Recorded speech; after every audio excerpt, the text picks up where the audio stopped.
Hello, hello, hello. It's me again, Tony with the Y, the Simple Guy, teaching you S.S.P, Simple Success Principles for Reading. I want to take this time to say thank you for hanging in there with me. We're moving right along. We're powering right through. We're heading towards the finish line. And guess what? You are heading with me together. You and I are heading there together, holding hands, heading there together. There was a situation. I'll talk about a story at the end. But right now, we're going to jump right into this. And we're going to finish this chapter. But one of the things that I want to talk about before I get started is my goal in my heart is to help you become a better and effective reader. And I'm not talking about you being a scholar. I'm just talking about you reading effectively where comprehension comes in. And all the word comprehension means is you understand what you're reading, which means when you read it, you can tell it, you can talk it back to someone. You can tell somebody what you read.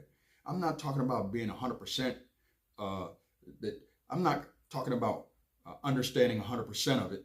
I'm talking about understanding bits and pieces because you'll grow as you go. And so that's what this is all about. This is all about reading, and this is all about understanding what you're reading so that you can share it with someone else. So let's get started, right? I ink pen, highlighter, glasses, agua, high quality H2O. The ink pen is, if you think it, ink it. You know me. If you think it, ink it. And so let's get started. Chapter 17, the most empowering word in the world. Wait a minute. Did you say go for no? I asked. Yes, he responded, as a matter of factly. How does it work? How does that work? Simple. Rather than setting goals for the number of yeses you are planning to get each week, you set goals for the number of no's you're going to collect. Now that's crazy. You want crazy? One of the salespeople we're going to play golf with tomorrow morning has a license plate that reads no in with no. In love with no. That's what it means. And it has a heart at WTHNO, all capital. In love with no's. Okay.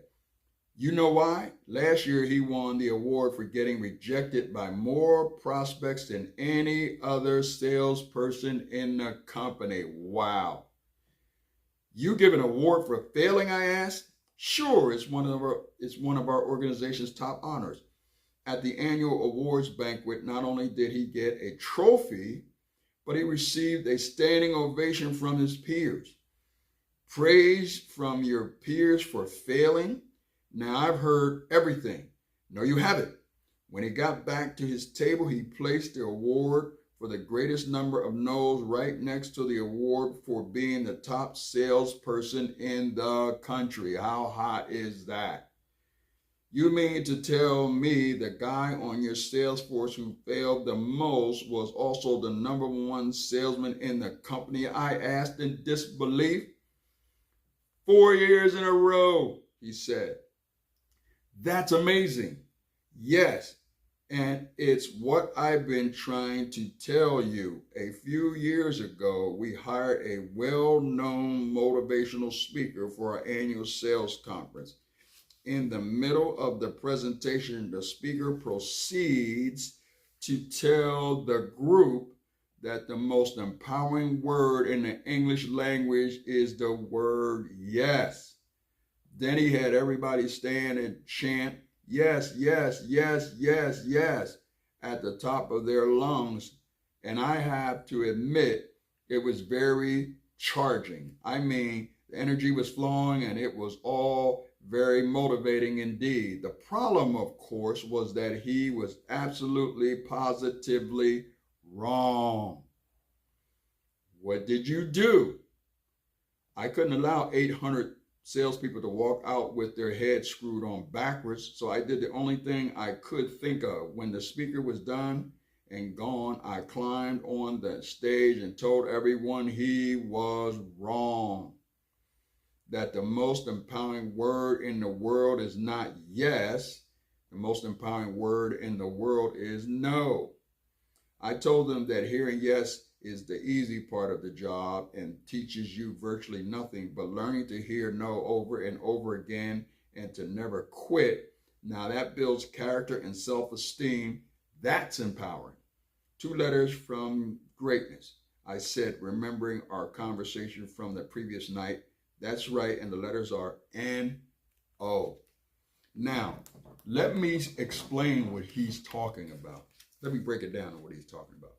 Yes is an empowering word. Yes, yes, yes. People love to hear yes. I love to hear yes, because yes is an empowering word. And so he's not saying that yes is a bad thing and no is a good thing. He is just saying when it comes to rejection, when it comes to people not wanting to purchase what you need them to purchase, buy what you want to buy, listen to your conversation, go along with something that you want to do and they don't want to do it. The word no. He is saying from that standpoint, learn to embrace it, because a lot of times what we do is we take that personally. We like, oh, man, I can't believe they said no to me. Oh my goodness, they said no. No, you have to say, okay, that's a no. I'm going to keep going until I get a yes. And that's what he's talking about. Are you willing to go through enough no's in order to find someone that will tell you yes? And so he is talking about a willingness to go through those and a wantingness to go through no's, so that you can get to your destination quicker and faster. And then you don't take it personal. Never get emotionally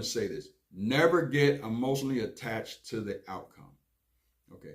Just because you're struggling when you're reading, don't get emotionally attached to it. Learn from it, grow from it, ask questions so that you can power on and move forward.